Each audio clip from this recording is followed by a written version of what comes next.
ദൂരത്തും ചാരത്തുമായി ഞങ്ങളുടെ ഗാനങ്ങൾ ശ്രമിച്ചുകൊണ്ടിരിക്കുന്ന ഈ നാട്ടിലെ എല്ലാ മനശ്രോതാക്കൾക്കും ധന്യനായ യേശു ക്രിസ്തുവിന്റെ നാമത്തിൽ ഞങ്ങളുടെ സ്നേഹവന്ദനത്തെ അറിയിക്കുന്നു.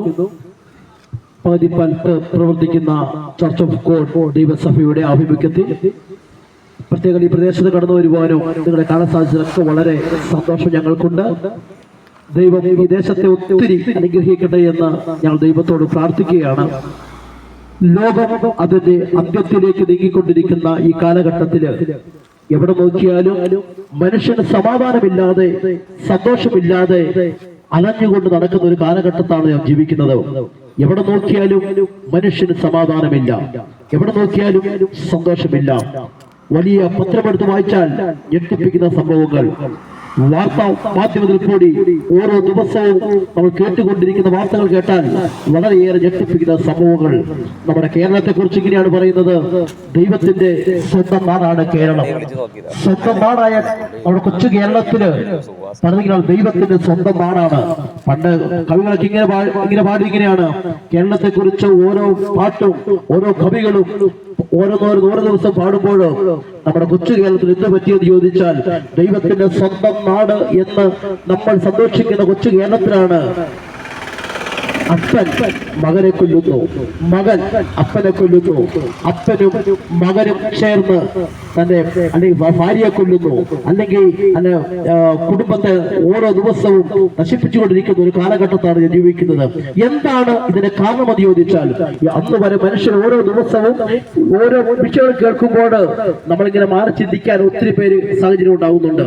അത് മാത്രമല്ല, അങ്ങനെ ഓരോ ദിവസവും നാം മുന്നോട്ട് കടന്നു പോയിക്കൊണ്ടിരിക്കുമ്പോൾ തന്നെ ജീവിതത്തിൽ എന്തുകൊണ്ടാണ് ഇങ്ങനെ വിഷയം ഉണ്ടാകുന്ന കാരണമെന്ന് ചോദിച്ചാൽ അത് യഥാർത്ഥമായി ബൈബിളിന്റെ ശൈലി പറഞ്ഞാൽ മനുഷ്യൻ പാപത്തിലാണ്. അതാണ് ഇതിന്റെ കാരണം. എന്താണ് പാപമെന്ന് ചോദിച്ചാൽ ദൈവത്തോടുള്ള ലംഘനം. മനുഷ്യൻ തെറ്റി ദൈവത്തോടുള്ള ലംഘനമാണ് മനുഷ്യന് പാപം എന്ന് പറയുന്നത്.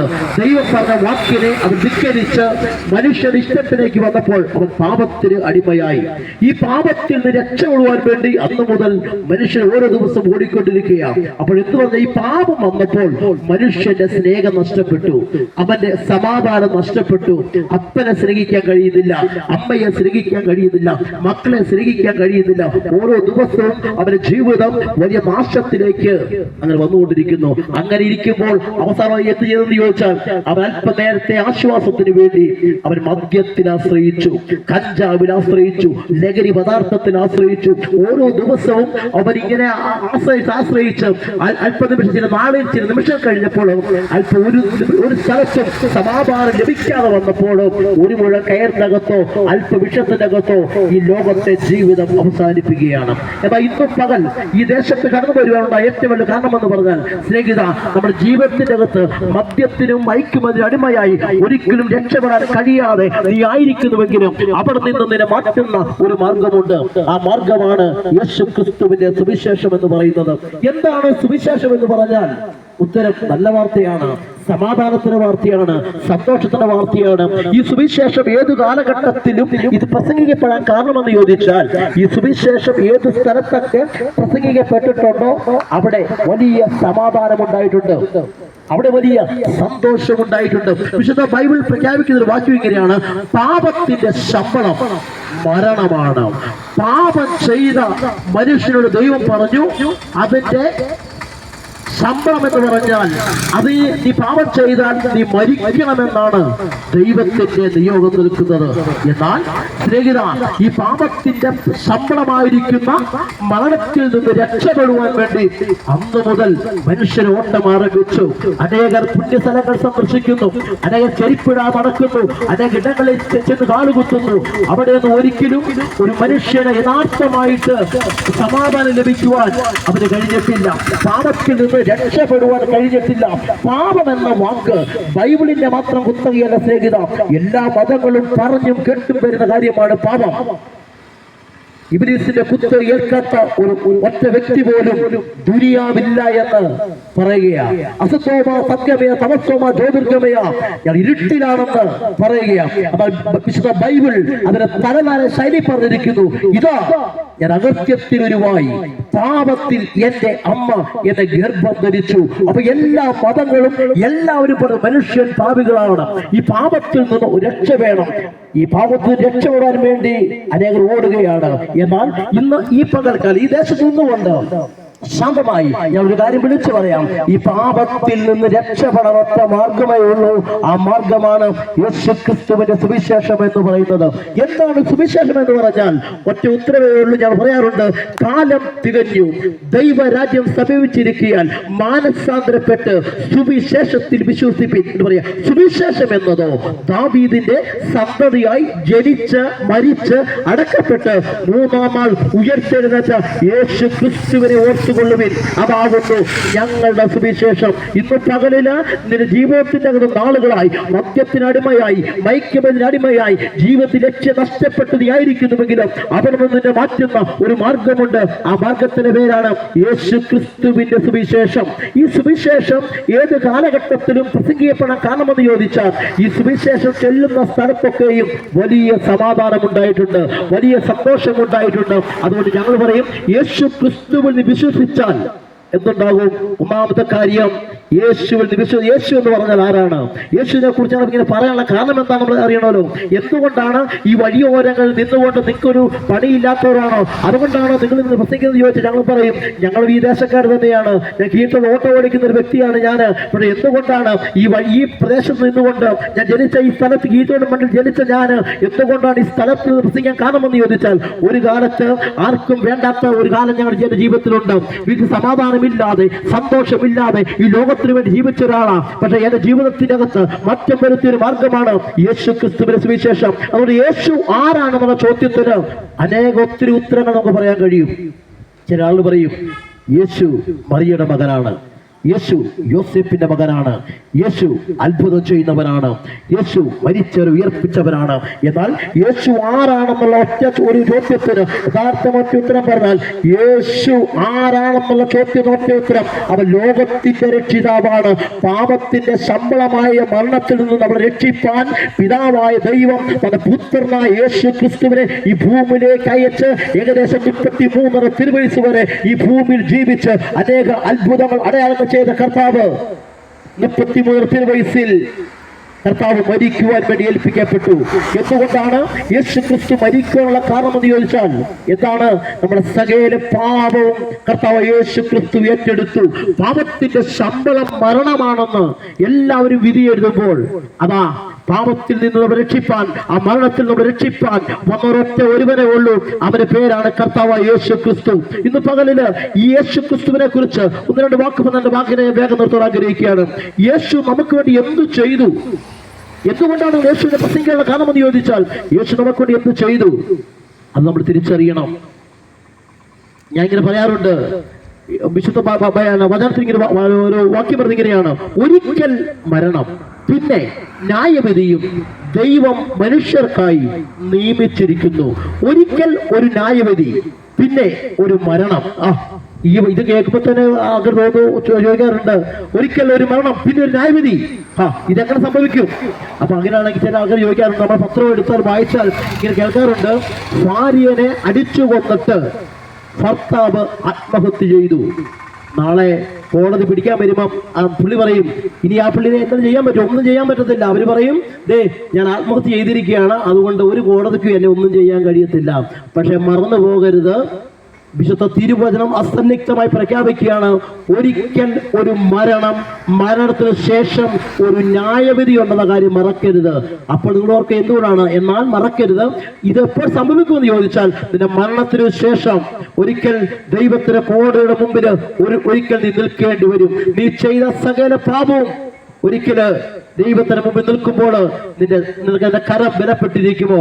ഇവിടുത്തെ പല സാക്ഷികളും സാക്ഷികൾ കോടതി പറയാൻ വരുന്നത്. ചില സാക്ഷികൾ പറയും, ചില സാക്ഷികൾ പറഞ്ഞ കാര്യം പറഞ്ഞാൽ കൊലക്കേസ് ചിലപ്പം സാധാ മരണമായിട്ട് മാറും. അത് ഇവിടുത്തെ സാക്ഷികൾക്ക് പൈസ കൊടുത്താൽ അത് മാറ്റി പറയാം. പക്ഷെ നിനക്ക് വേണ്ടി അന്ന് സാക്ഷി പറയാൻ വരുന്നത് ഈ ലോകത്തെ ആരുമല്ല. വിശുദ്ധ തിരുവചനം പറയുന്നു, സംഗീതക്കാരൻ പറയുന്നത് ഇങ്ങനെയാണ്: അവൻ ന്യായം വിധിക്കേണ്ടതിന് അവൻ മേളിൽ നിന്ന് ആകാശത്തെയും ഭൂമിയെയും വിളിക്കുന്നു. ഒരിക്കലും ദൈവത്തിന് കോടതിയുടെ മുമ്പിൽ നീ നിൽക്കുമ്പോൾ അന്ന് നിന്റെ കരം ബലപ്പെട്ടിരിക്കുമോ? അപ്പൊ അതിനു മുമ്പ് ഇന്ന് പകലിന് സ്നേഹിത, നിന്റെ ജീവിതത്തിൽ നാളുകളെ സമാധാനമില്ലെങ്കിലും സന്തോഷമില്ലെങ്കിലും അവിടെ നിന്നെല്ലാം നിന്റെ ജീവിതത്തിലേക്ക് സമാധാനം തരുന്ന ഒരുവനുണ്ട്. അവന്റെ പേരാ കർത്താവ് യേശു ക്രിസ്തു. ഈ വൈകാറായ വേളയിൽ ആ യേശു ക്രിസ്തുവിന്റെ സ്നേഹത്തിലേക്ക് ഹാർദവമായി സ്വാഗതം ചെയ്യുക. യേശു നമുക്ക് വേണ്ടി എന്ത് ചെയ്യുമെന്ന് ചോദിച്ചാൽ, യേശു നമുക്ക് വേണ്ടി അവസാനത്തുള്ള രക്തം വരെ കാൽവറി ഊറ്റി തന്നുകൊണ്ട് നമ്മുടെ പാപം മുഴുവനും എന്റെ കർത്താവ് ആ കാൽവറി മലമേൽ ഏറ്റെടുത്തു. തീർന്നില്ല.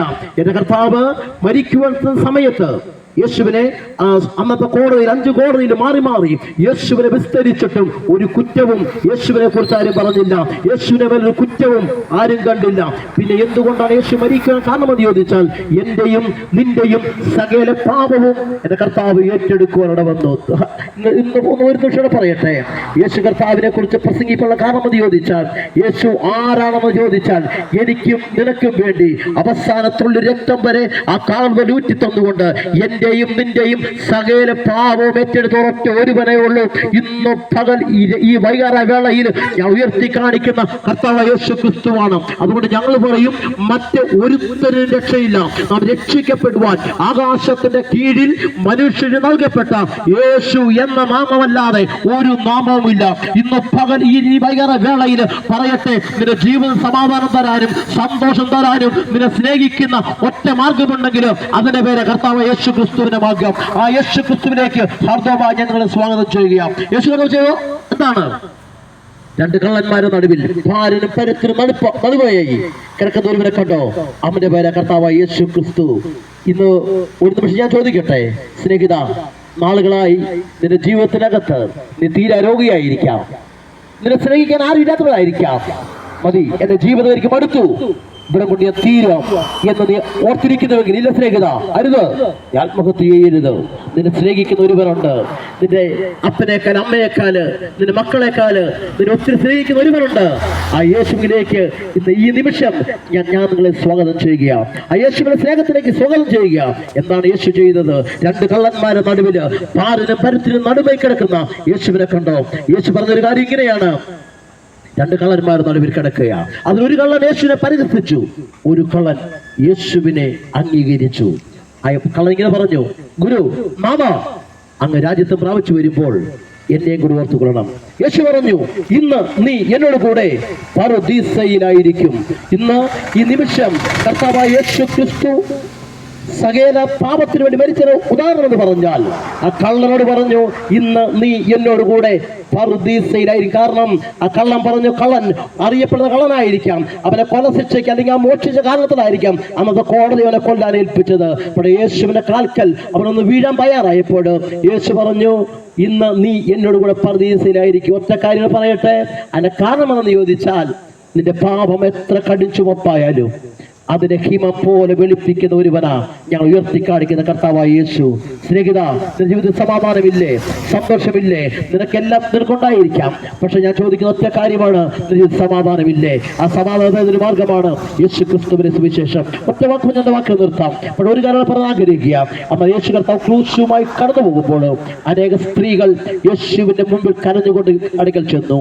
യേശു അവരെ നോക്കിയിട്ട് ഇങ്ങനെ പറഞ്ഞു, യെരൂശലേം പുത്രിമാരെ, നിങ്ങൾ എന്നെ ചൊല്ലിക്കരയണ്ട, നിങ്ങളുടെയും നിങ്ങളുടെ തലമുറയെ ചൊല്ലിക്കരയുവിൻ. ഇന്നേക്ക് 2026 വർഷങ്ങൾക്ക് മുമ്പ് പാലസ്തീന്റെ പച്ച മണ്ണിൽ നിന്നുകൊണ്ട് യേശു വിളിച്ചു വരാൻ കാരണം എന്താ സ്നേഹിത?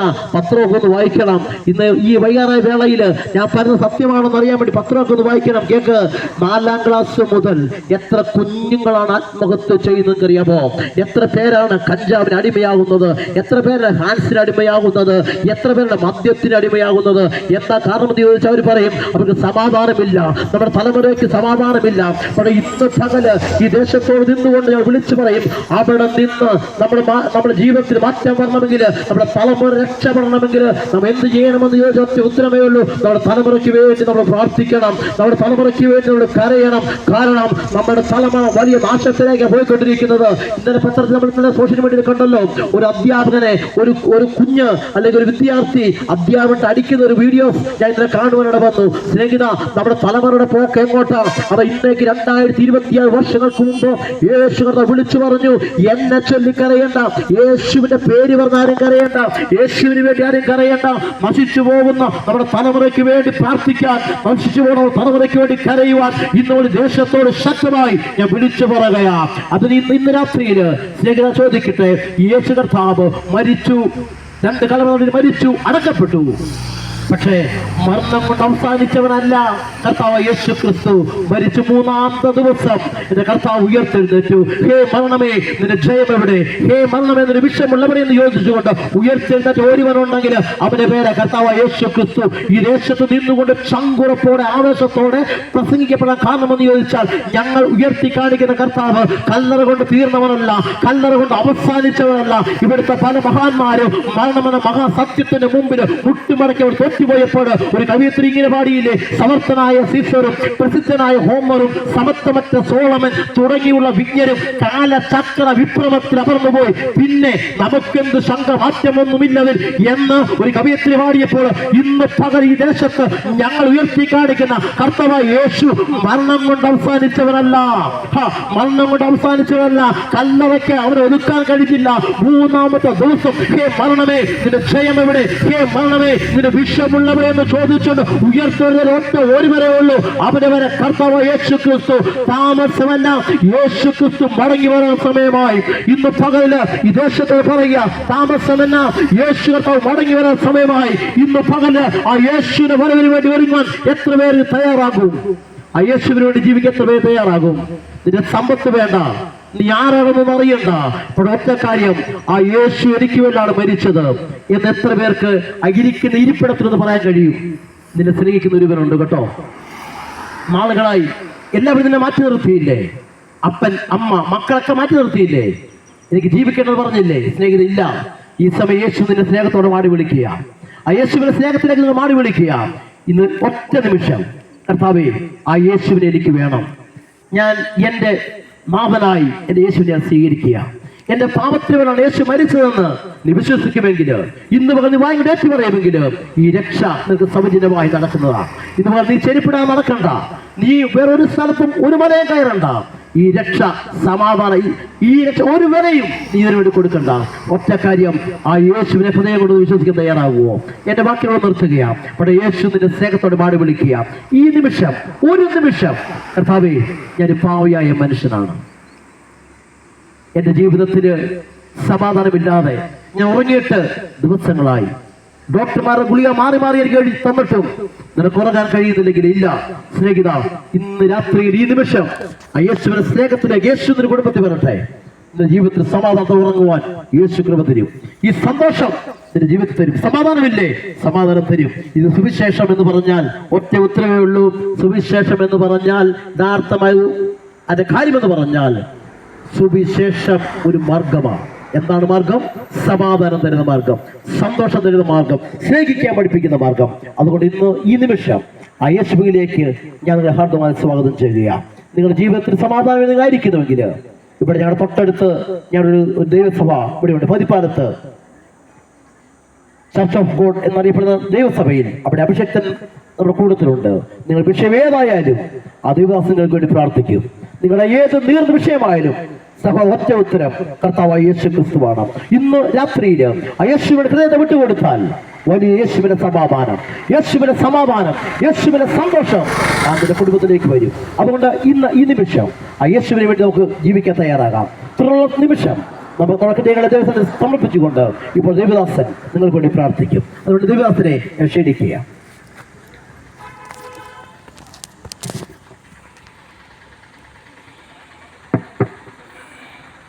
ഇത്രത്തോളം സമയം ഞങ്ങളുടെ ശബ്ദം ശ്രമിച്ച എല്ലാ മാന്യ ശ്രോതാക്കൾക്കും നന്ദി അറിയിക്കുകയാണ്. ഒരു നിമിഷം ഞങ്ങൾ ദേശത്തിന് വേണ്ടി കേൾവിക്കാരായിരുന്ന എല്ലാ ഞങ്ങളുടെ സഹോദരങ്ങൾക്ക് വേണ്ടി ഞങ്ങൾ പ്രാർത്ഥിക്കുന്നു. പരിശുദ്ധനായ ദൈവമേ, സ്വർഗീയ പിതാവേ, നല്ല സമയത്തിനായി ഞങ്ങൾ സ്തോത്രം ചെയ്യുന്നു. കഴിഞ്ഞ പ്രഭാതത്തിൽ ആരംഭിച്ച ഞങ്ങളുടെ സുവിശേഷ സന്ദേശ യാത്ര ഈ വൈകിയ വേളയിൽ ഈ പനംകുട്ടിയുടെ ദേശത്ത് വന്ന് നിൽക്കുമ്പോൾ കർത്താവ് അല്പനിമിഷം സത്യവചനത്തിൻ്റെ നല്ല സന്ദേശത്തെ കൈമാറുവാൻ ദൈവം ഞങ്ങൾക്ക് ഒരുക്കിയ നല്ല അവസരത്തിനായി സ്തോത്രം ചെയ്യുന്നു. കർത്താവെ, നല്ല സന്ദേശത്തെ കേട്ട എല്ലാ ഹൃദയങ്ങളെയും കർത്താവ് അനുഗ്രഹിക്കുമാറാകണമെന്ന് ഇന്ന് പകലിൽ പ്രാർത്ഥിക്കുകയാണ്. കർത്താവിൻ്റെ വലിയ സാന്നിധ്യത്താൽ നിറയ്ക്കണമേ. കർത്താവ്, ഭാരത്തോടെ പ്രയാസത്തോടെ നീറുന്ന വിഷയങ്ങളുമായി കർത്താവ് ആരെങ്കിലും ഞങ്ങളെ ശ്രദ്ധിച്ചുവെങ്കിൽ കർത്താവ് അവരെ സൗഖ്യമാക്കണമേ. രോഗത്താൽ ഭാരപ്പെടുന്നുണ്ടവരുണ്ട്, കർത്താവ് ദൈവരെ സൗഖ്യമാക്കണമെന്ന് പ്രാർത്ഥിക്കുന്നു. കർത്താവിൻ്റെ കരങ്ങളിലേക്ക് ഈ ദേശത്തെ സമർപ്പിച്ച് പ്രാർത്ഥിക്കുന്നു. എല്ലാവിധമാകുന്ന അനുഗ്രഹങ്ങളാലും ദൈവം നിറയ്ക്കുമാറാകണമെന്ന് ദൈവത്തോട് പ്രാർത്ഥിക്കുന്നു. കർത്താവേ, ഞങ്ങൾ ഒരുമിച്ച് കർത്താവേ ഈ ദേശത്തെ അനുഗ്രഹിച്ച് പ്രാർത്ഥിക്കുകയാണ്. പ്രത്യേക വ്യാപാര സ്ഥാപനങ്ങളിൽ ജോലി ചെയ്യുന്ന പ്രിയപ്പെട്ടവർ, ഭവനങ്ങളിൽ ഇരുന്ന് ഞങ്ങളെ ശ്രമിച്ച പ്രിയപ്പെട്ടവർ, എല്ലാവരെയും ഞങ്ങൾ അനുഗ്രഹിച്ച് പ്രാർത്ഥിക്കുന്നു. കർത്താവ്, എല്ലാവരെയും ദൈവം അനുഗ്രഹിക്കണം. ദേശത്തെ ദൈവം അനുഗ്രഹിക്കണം. അപകടങ്ങൾ, അനർത്ഥങ്ങളെല്ലാം ദൈവം വിടുവിക്കണമെന്ന് ദൈവത്തോട് പ്രാർത്ഥിക്കുന്നു. എല്ലാവരും യേശുവിനെ കണ്ടുമുട്ടുവാൻ, നിത്യരക്ഷ അവകാശമാക്കുവാൻ, നിത്യസന്തോഷത്തിന് ഉടമകളായി തീരുവാൻ കർത്താവ് സഹായിക്കണമെന്ന് പ്രാർത്ഥിക്കുന്നു. നിങ്ങൾ യാത്രയാകുന്ന യാത്രയിൽ പരിപാലിക്കണം. എല്ലാ നാമഹത്തിനായി തീരണം. യേശുവിൻ നാമത്തിൽ തന്നെ. ആമേൻ, ആമേൻ, ആമേൻ.